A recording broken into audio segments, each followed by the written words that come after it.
Welcome to my YouTube channel.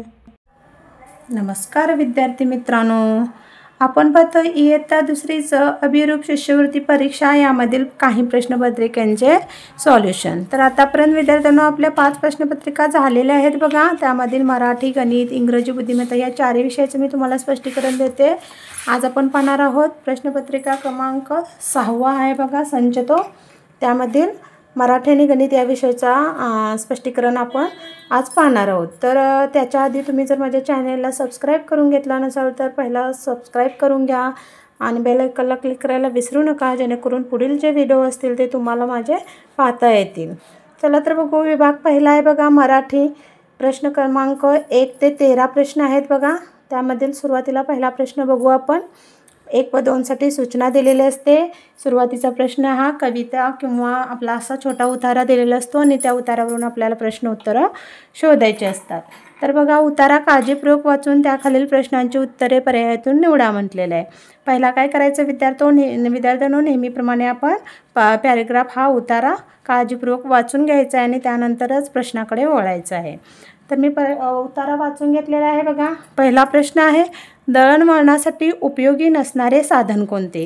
आता हा उतारा वाचल्यानंतर लक्षात येतच की हा शब्द या प्रश्नामधले 1-2 शब्द आपण या पॅराग्राफमध्ये शोधायचे आणि त्याच्या पाठीमागचं वाक्य पुढचं वाक्य याला अनुसरून उत्तर शोधायचं आहे। तर आता दळणवळणासाठी उपयोगी नसणारे साधन कोणते बघा। रेल्वे बघा, इथं रेल्वे आहे। विमान बघा, विमान पण आहे। शेळी बघा, शेळी कुठं दिसते का बघा, नाही। उंट, घोडा, गाढव, बैल, रेडा आणि घोडा हा देखील आहे। म्हणजे रेल्वे, विमान आणि घोडा ही आपली काय आहे, दळणवळणासाठी म्हणजेच आपला जो साहित्य किंवा माल जो असतो तो इकडून तिकडे पाठवण्यासाठी या साधनांचा आपण वापर करतो। तर शेळी या तिसरा ऑप्शन आहे तो आपण त्याचा वापर करत नाही, म्हणून आपलं नसणारे साधन कोणतं विचारले म्हणून तिसरा ऑप्शन आपला येणार आहे। दुसरा प्रश्न आहे बघा, वरील उतार्यामध्ये खालीलपैकी कोणत्या विरुद्धार्थी शब्दाची जोडी आली आहे? या उतार्यामध्ये एक जोडी अशी आलेली आहे, ती विरुद्धार्थी शब्दाची जोडी आहे। तर दळणवळण बघा, हा नाही आहे, ने आणि जा, ने आणि याला आपण आण म्हणू शकतो। सुलभ, अസുलभ आहे, पण याच्यात आपल्याला ते शब्द नाही आहेत। सुलभ हा शब्द आहे, पण असुलभ हा शब्द याच्यात नाही आहे। संथ आणि जलद, संथ म्हणजे काय विद्यार्थ्यांनो, सावकाश म्हणतो आपण, त्याला संथ हा शब्द वापरतात समानार्थी। तर याला विरुद्धार्थी शब्द जलद म्हणजे वेगाने। संथ जलद हा योग्य विरुद्धार्थी शब्दाची जोडी आहे आपली। आणि संत हा शब्द याच्यामध्ये देखील आपल्याला आता इथं बघा संत हा आहे आणि इथं जलद आहे, म्हणजे हे दोन्ही शब्द आपल्याला या पॅराग्राफमध्ये आलेले आहेत म्हणून, आणि ही विरुद्धार्थी शब्दाची देखील जोडी आहे, म्हणून चौथा ऑप्शन आपला बरोबर येणार आहे। तिसरा प्रश्न बघा, विशेषण व नामाची योग्य जोडी पर्यायातून निवडा म्हटलं। विशेषण आणि नाम तुम्हाला व्याकरण थोडं दिलेलं आहे बघा आपल्या या अभिरूप शिष्यवृत्ती परीक्षेच्या पुस्तकामध्ये, त्यातून तुम्ही शोधू शकता। तर पाळीव प्राणी कसा आहे, म्हणजे प्राण्याचं विशेषण नेमकं विशेष काय आहे प्राण्यासाठी, तो प्राणी कोणता आहे हे ओळखण्यासाठी आपण पाळीव हा शब्द वापरतो। म्हणजे किंवा पाळीव म्हणा किंवा जंगली प्राणी, जंगली हा पण काय असणार आहे, विशेषण असणार आहे आणि पाळीव हा विशेषण आहे आणि प्राणी हे नाम झालं, म्हणजे ही योग्य जोडी आहे। तर देखील पुढचा बघा, निळा पोपट हा नाही होऊ शकत। गुलाबी हत्ती, लबाड वाघ, लबाड कोल्हा होऊ शकतं, म्हणजे ते लबाड हे विशेषण आणि नाम हे कोल्हा झालं असतं आणि त्याला अनुसरून ते आलं असतं। आता पाळीव प्राणी हा योग्य आपली जोडी आहे, म्हणून पहिला ऑप्शन बरोबर येणार आहे। चौथा प्रश्न आहे बघा, खालील पर्यायातील पुल्लिंगी शब्द ओळखा। आता पुल्लिंगी म्हणजे काय, ज्या शब्दाच्या जो शब्द आपण उच्चारताना आपल्याला तो या शब्दाचा म्हणजे एखादा शब्दाचं नाव घेतलं किंवा नामाचं नाव घेतलं तर आपण त्याच्यामध्ये तो म्हणजे एखादा मुलगा किंवा हे असेल तर पुरुषवाचक जो शब्द असतो त्याला आपण पुल्लिंगी म्हणतो। तर सांडणी बघा, सांडणीला आपण कसं म्हणतो, तो सांडणी म्हणू शकत नाही, ती सांडणी असं म्हणतो। छावा बघा, तो छावा म्हणतो। भाटी, ती भाटी आणि घागर, ती घागर, म्हणजे हे तिन्ही शब्द ती मध्ये मोडतात, म्हणजे ते स्त्रीलिंगी शब्द आहेत आणि छावा हा एकच असा शब्द आहे जो तो छावा असं आपण म्हणतो, म्हणून हा एक पुल्लिंगी शब्द आहे। पाचवा बघा प्रश्न, विरामचिन्हाची चुकीची जोडी खालीलपैकी कोणती म्हटले? बघा, विरामचिन्ह 4 दिलेले आहेत। पूर्णविराम कसा असतो आपल्याला माहीत आहे, ही बरोबर जोडी आहे। स्वल्पविराम देखील हे पण बरोबर आहे। उद्गार चिन्ह मात्र हे चुकीचं आहे, कारण ह्याला आपण दुहेरी अवतरण चिन्ह असे म्हणतो आणि हे 2 कॉमा दिलेले आहेत, याच्यामधला एक एक सिंगल असा असेल तर त्याला एकेरी अवतरण चिन्ह म्हणतो आणि इथं हे दोन दोन दिलेले आहेत याला आपण दुहेरी अवतरण चिन्ह असे म्हणतो. पण आपल्याला उद्गार चिन्ह विचारले. उद्गार चिन्ह हे आपलं कसं असतं बघा. उद्गार चिन्ह हे आपलं या पद्धतीनं असतं. हे आपलं झालं उद्गार चिन्ह, रेष आणि खाली छोटासा पूर्णविराम असतो. तर हे उद्गार चिन्ह हे आपली चुकीची जोडी आहे. प्रश्नचिन्ह बघा, प्रश्नचिन्हाचं हे चिन्ह बरोबर आहे. चुकीची जोडी विचारली म्हणून तिसरा प्रश्न आपला तिसरा ऑप्शन बरोबर येणार आहे.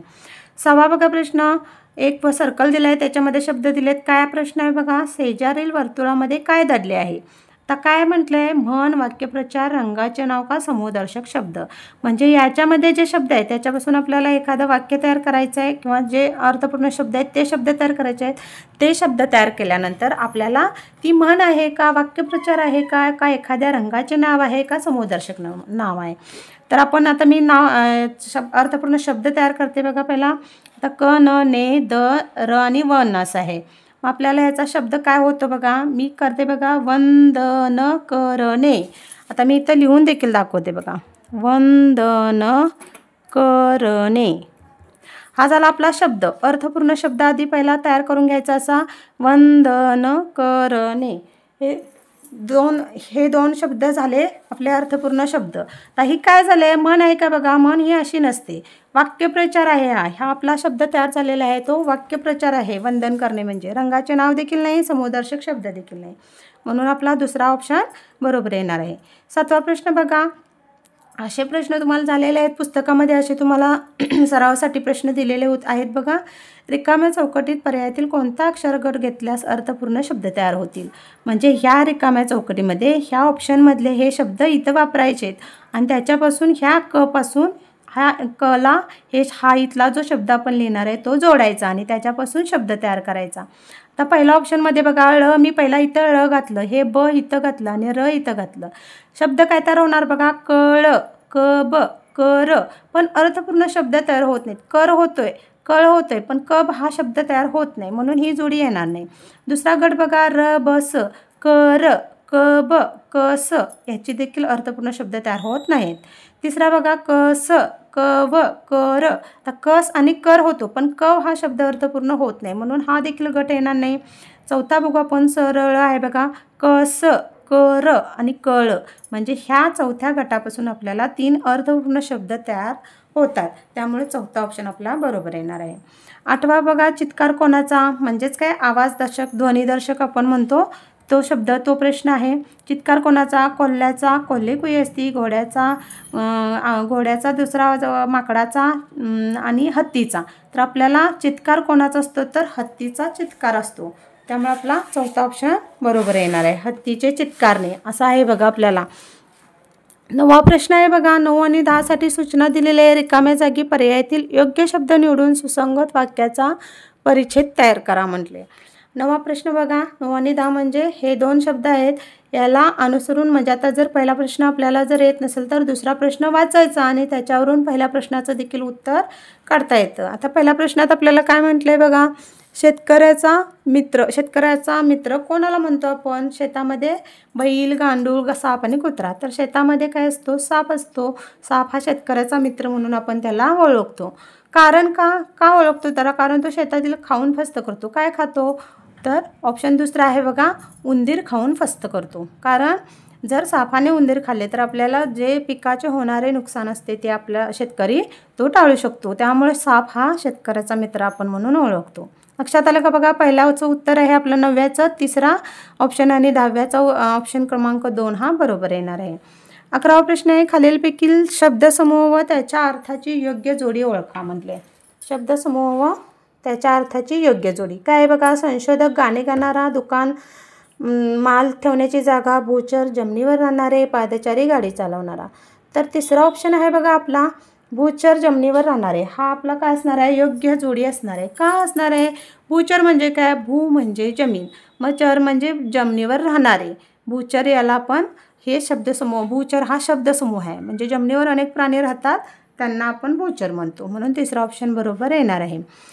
12वा प्रश्न आहे बघा. खालीलपैकी जोड शब्द नसलेला पर्याय कोणता विचारले बघा. शेतीबाती, धागा दोरा, शेतसारा, मारझोड. तर शेतीभाती, धागा, दोरा आणि मारजोड हे आपले जोडशब्द आहेत. आपल्याला पुस्तकामध्ये देखील जोडशब्द दिलेले आहेत बघा, ते तुम्ही वाचले की लक्षात येईल तुमच्या. शेतसारा हा एकच शब्द असा आहे, तो जोडशब्द नाही आहे. 13वा प्रश्न आहे बघा, क ता हा मा ली त डा कोत चा चौकटीतील अक्षरापासून तयार होणारी म्हण कोणती? तर या चौकटीमध्ये जी अक्षरे दिलेले आहेत त्याच्यापासून आपल्याला एक म्हण तयार करायची आहे. आता म्हण म्हणजे एक म्हण दिलेले आहे, पण त्याचे अक्षरं म्हणजे शब्द उलटसुलट केलेले आहेत बघा. आता कोलीत माकडाच्या हाती, हाती कोलीत माकडाच्या, कोलीत हाती माकडाच्या, माकडाच्या हाती कोलीत. तर चारही शब्द एकच आहेत, फक्त उलटसुलट केलेले आहेत. पण योग्य म्हण काय असणार आहे? माकडाच्या हाती कोलीत. हे काय झाले? आपली योग्य म्हण झाली. म्हणून चौथा ऑप्शन आपला बरोबर येणार आहे. तर आपला मराठी विभाग झालेला आहे बघा. आता आपण विभाग दुसरा गणित बघू. प्रश्न क्रमांक 14 ते 38 आहेत बघा. 14 आणि 15साठी सूचना दिलेली आहे. चित्ररूप माहिती आहे बघा. ही जी चित्र चौकडीमध्ये दिलेले आहेत त्याच्यावरून आपल्याला हे 14-15 प्रश्न सोडवायचे आहेत. बघा 14वा प्रश्न काय आहे? पेरू हे फळ आवडणारी मुले किती? आता पेरू कुठे दिसतं बघा. हा इथं पेरू आहे, हा आंबा आहे आणि हे सीताफळ आहे. तर आपण पेरू बघा, पेरू आवडणारी मुले विचारलेत. 1 2 3 4 5 6 म्हणजे पेरू आवडणारी मुले किती आहेत? 6 आहेत. म्हणून ऑप्शन क्रमांक दुसरा आपला बरोबर येणार आहे. 15वा बघा, कोणते फळ मुलांना सर्वात जास्त आवडते? तर सर्वात जास्त जर इथं तुम्ही मुलांची संख्या बघितली तर तुम्हाला याच्यात आणि याच्यात आणि याच्यात जास्त मुले कुठं होते, कोणत्या चित्रात दिसतात? तर ह्या आंब्याच्या चित्रात दिसतात. म्हणजे कोणतं, ह्या सर्व मुलांना कोणतं फळ आवडतं? तर आंबा. म्हणून ऑप्शन क्रमांक दुसरा आपला बरोबर येणार आहे. 16वा बघा, खालीलपैकी वक्र पृष्ठभाग असणारी वस्तू कोणती? तर बघा वहीचा आकार कसा असतो? आयताकृती. काड्यापिटी ही देखील आयताकृती असते किंवा तिला आपण इष्टिकाची तिचा आकार म्हणू शकतो. चेंडू हा गोल असतो. दरवाजा देखील आयताकृती असतो. म्हणजे वही, काड्यापिटी आणि दरवाजा ह्या तिन्ही वस्तू काय आहेत? आयताकृती आहेत. चेंडू हा फक्त वक्र पृष्ठभाग असणारी वस्तू आहे. म्हणजे तो गोल असतो, त्याला पृष्ठभाग असा नसतो, म्हणजे वाकडा तिकडा असतो. आपण आता हा चेंडूचा आकार झाला म्हणजे इकडून जरी त्याचा पृष्ठभाग बघितला तर तो असा वक्र म्हणजे वाकडा स्वरूपात दिसतो, म्हणून त्याला वक्र पृष्ठभाग म्हणतो. तिसरा ऑप्शन आपला बरोबर येणार आहे बघा. 17वा बघा, खाली दिलेला आकृतिबंध पूर्ण करण्यासाठी योग्य पर्याय निवडा. ए बी असं म्हणत जायचं, म्हणजे आपल्याला त्याच्यामधला किंवा शेवटचं जे आकृतिबंध आपल्याला पूर्ण करायचं आहे ते आपण पूर्ण करू शकतो. तर ए बी मग इथं काय येणार आहे? A B. आता ए बी आहे, याच्यानंतर येणार अक्षर हे आहे, हा आकृतिबंध आहे, म्हणून ए ऑप्शन कुठं आहे बघा? फक्त तिसऱ्या ऑप्शनमध्ये आहे, तो आपला बरोबर येणार आहे. 18वा प्रश्न आहे, सर्कसतल्या जोकराचा टोपीचा आकार कसा असतो? तुम्ही सर्कसमध्ये जोकर पाहिलेला असेल तर त्याचा आकार कसा असतो बघा? गोलाकार, आयताकार, दंडगोल का शंकू? तर जोकरची टोपी ही शंकूच्या आकाराची असते. ऑप्शन क्रमांक 4 आहे, तो आपला बरोबर येणार आहे. पुढचा बघा 19वा प्रश्न आहे, 4थीच्या वर्गात 44 विद्यार्थी आहेत, त्यापैकी 26 मुली असतील तर मुलग्यांची संख्या किती? एकूण मुलांची संख्या दिलेली आहे, आपल्याला मुली दिलेल्या आहेत, मुलांची संख्या काढायची आहे. कसं काढायचं? तर एकूण जे विद्यार्थी आहेत ते काय करायचे आपण? एकूण विद्यार्थी 44 आहेत, मुली किती दिलेले आहेत? 26 आहेत, म्हणजे मुली आपल्याला त्यातून वजा करायचे आहेत. आता 14मधून 6 गेले, 4मधून 6 जात नाही म्हणून आपण याला 14 समजतो. 14मधून 6 गेले, राहिले 8. हातच्याला 1, कारण इथं आपण 14 समजलं. 4मधून 3 गेले, राहिले 1, म्हणजे ही 18 जी असती ती आपली काय असणार आहे? मुलांची संख्या आहे. कुठं आहे बघा ऑप्शन? पहिलाच ऑप्शन आहे, तो आपला बरोबर येणार आहे. 20वा बघा, 2 मीटर अधिक 3 मीटर बरोबर किती सेंटीमीटर? तर बघा 2 मीटर अधिक 3 मीटर. काही विद्यार्थी काय करणार? 2 अधिक 3 5 लिहिणार आणि 5 सेमी म्हणून उत्तर लिहिणार. पण विद्यार्थ्यांना पुढं काय विचारलं हे पहिला बघत जा आणि मगच उत्तर लिहित जा. 2 मीटर आणि पुढं सेमीत उत्तर काढायचं आहे आपल्याला सेंटीमीटरमध्ये. 2 मीटर आणि 5 मीटर बरोबर 3 मीटर बरोबर आपलं काय होतं? 5 मीटर उत्तर येतं. पण सेमीत उत्तर काढताना आपण काय करणार? आता 5 मीटर आहे, याच्यामध्ये काय करणार आपण? 1 मीटर बरोबर किती असतं आपलं? 100 सेमी असतं. मग आपल्याला काय करायचं आहे? 5 मीटरचं काढायचं आहे. 5 मीटर बरोबर काय येणार? 500 सेमी. कसं काढणार आपण? मीटरचा भाग काय असतो? म्हणजे 100 असतो. मग 100 गुणिले 5 केले तर 5 0 0 5 0 0 5 1 5 असं आपलं 500 उत्तर येतं. म्हणजे 500 सेमी कुठं उत्तर आहे? दुसरा ऑप्शन आहे, तो आपला बरोबर येणार आहे बघा. 21वा प्रश्न आहे, खालीलपैकी कोणत्या पर्यायातील संख्या 4च्या पाढ्यातील आहे? 4चा पाढा आता सर्वांनाच पाठ असणार आहे, त्यामुळं 4च्या पाड्यामधले कोणत्या संख्या बघा, 4, 9, 15, 6. 4 आहे पण 9, 15, 6 ह्या त्याच्यात नाही आहे. 8, 4, 12, 16 बघा, 4 दुनी 8, 4 एके 4, 4 त्रिकम 12 आणि 4 चौक 16. म्हणजे ह्या दुसऱ्या ऑप्शनमध्ये आपल्याला 4च्या पाड्यातील संख्या मिळत आहेत. पुढच्या काय 10, 5, 15, 20 आहे पण ह्यात 3 संख्या नाही आहेत. पुढं 2 नाही आहे, 4 आहे, 8 आहे पण 2 आणि 6 नाही आहे. पण आपल्या दुसऱ्या ऑप्शनमधल्या सगळ्या संख्या आपल्या या 4च्या पाड्यातील आहेत. 22वा प्रश्न आहे बघा, राधाबाईने आपल्या शेतात 14 आंब्याची व 15 चिक्कूची झाडे लावलीत. तर राधाबाईने एकूण किती झाडे लावली? एकूण विचारले म्हणजे काय करायचं, बेरीज करायची. तर आपण आता मी इथं तोंडी करते बघा. पहिला एकक स्थानच्या अंकाची बेरीज 4 अधिक 5 9 आणि 1 अधिक 1 2 म्हणजे 29 हा ऑप्शन आपला येणार आहे. त्यांनी एकूण किती झाडे लावली? तिसरं ऑप्शन 29. 23वा प्रश्न आहे, 11 ते 20 पर्यंत एकूण समसंख्या किती? आता इथं ते आणि पर्यंत हे शब्द वापरलेत. मग आपल्याला 11 पण धरावी लागणार, 20 पण धरावी लागणार. पण आपल्याला विचारलेले आहेत समसंख्या. मग समसंख्या कोणत्या? आता 11 ते 20 मधल्या बघा मी लिहिते इथं 12, 14 आली, 16 आली, 18 आली आणि 20 पर्यंत म्हटले म्हणून 20 पण धरायचे.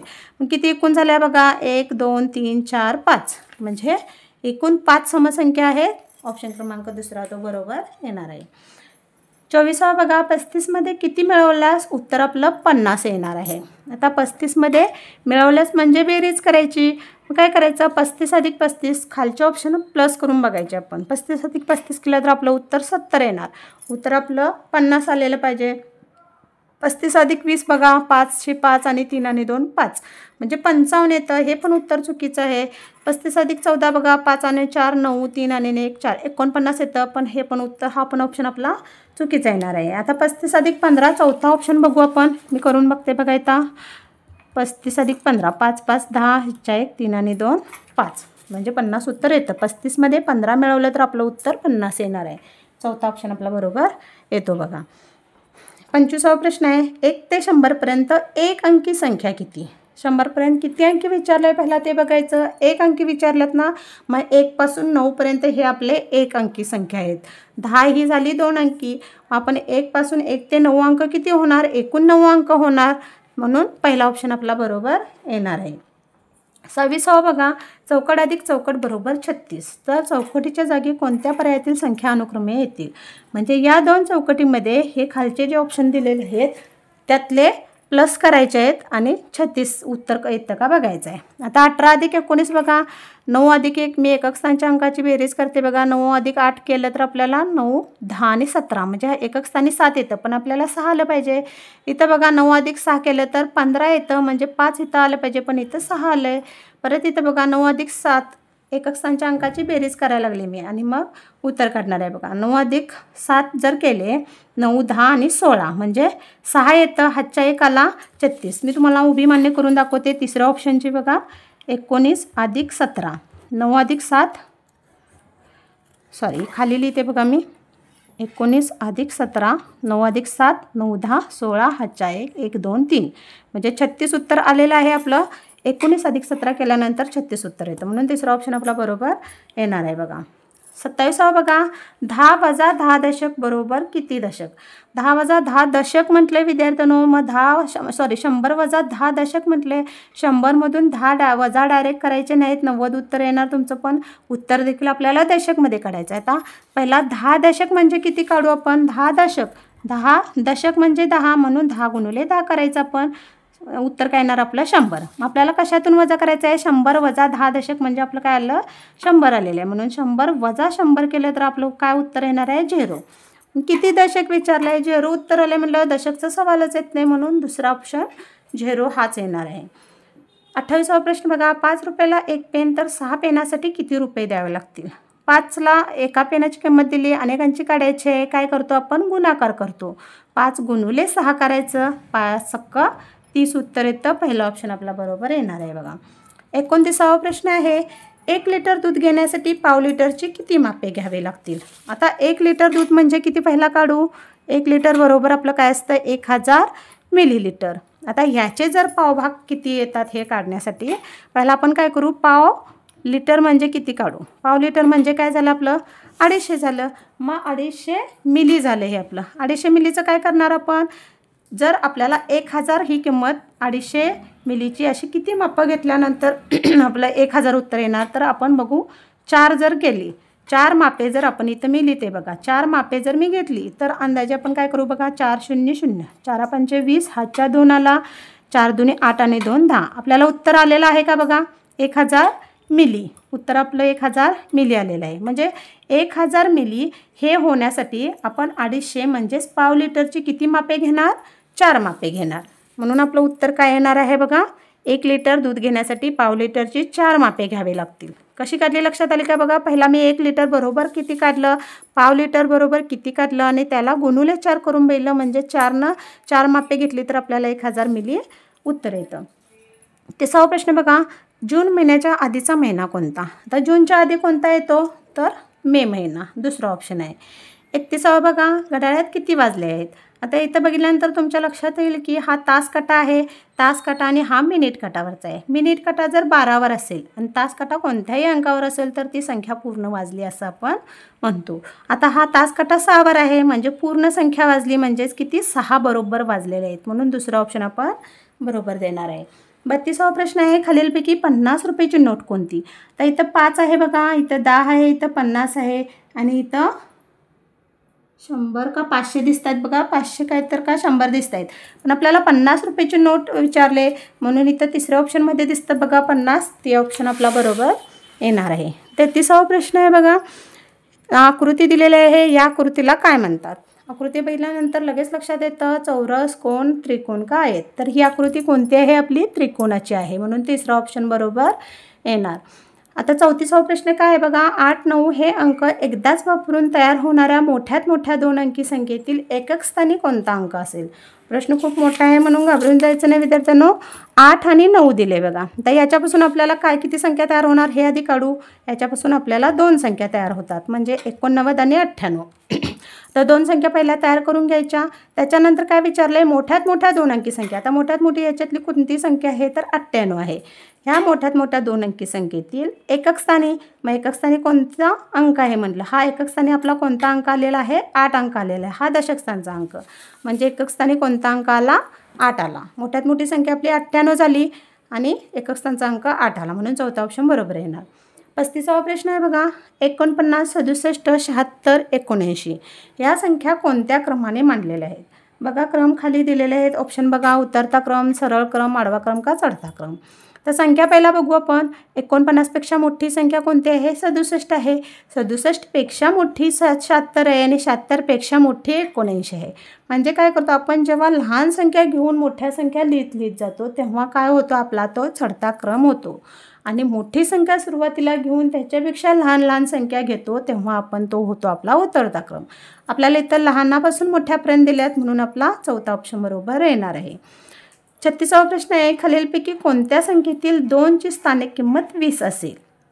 बघा 2ची स्थानिक किंमत 20. 20 म्हणजे काय येणार आहे बघा, तो अंक 2 हा आपल्याला दशक स्थानी दिसला पाहिजे. तर इथं 52मध्ये बघा 2 एकक स्थानी आहे, हा एकक स्थानी आहे, इथं देखील एकक स्थानी आहे. एकक स्थानच्या अंकाची स्थानिक किंमत आहे ती संख्याच राहते. फक्त इथं तिसऱ्या ऑप्शनमध्ये बघा 27मध्ये 2 हा दशक स्थानी दिसतो म्हणून याची स्थानिक किंमत आपली 20 येणार आहे आणि हाच ऑप्शन आपला बरोबर येणार आहे बघा. 37वा प्रश्न आहे, खालील पर्यायातून मोठी संख्या निवडा. तर मोठी संख्या कशी निवडायची बघा. पहिला ऑप्शन वाचते मी, 4 दशक 5 एकक, 5 दशक 4 एकक, 4 दशक 9 एकक, 9 दशक 4 एकक. तर सगळ्या संख्यांमध्ये सुरुवातीला दशक दशक दशक दिलेले आहेत. आता आपल्याला उत्तर शोधायला खूप सोपं झालेलं आहे. तर दशकमध्येच आपण शोधायचं बघा, 4 5 आणि 4 आणि 9. मग या दशकमध्ये आपल्याला फक्त 9 दशक हा मोठा दिसतो आहे आणि 4 एकक म्हणजेच 9 दशक आणि 4 एकक म्हणजे आपली संख्या कोणती झाली, ती 94 झाली. म्हणून मोठ्यात मोठी संख्या आपली हीच होणार आहे. चौथा ऑप्शन आपला बरोबर येणार आहे. 38वा प्रश्न आहे बघा, 59 ही संख्या आंतरराष्ट्रीय संख्या चिन्हात लिहा. आता ही 59 लिहिलेलं आहे ती आपली कशी आहे, देवनागरी संख्या चिन्ह आहे म्हणजे ती मराठीत लिहिलेली आहे. आता आंतरराष्ट्रीय संख्या चिन्ह म्हणजे आपल्याला तो अंक इंग्रजीत लिहायचा आहे. 59 आहे बघा, इथं बघा हा इंग्रजीत लिहिला आहे, इथं मराठी दिला आहे, हा चुकीचा आहे. हा 95 दिला आहे, आपली संख्या आहे 59, चुकीचा आहे. हा 51 संख्या आहे आपली 59, हा पण चुकीचा.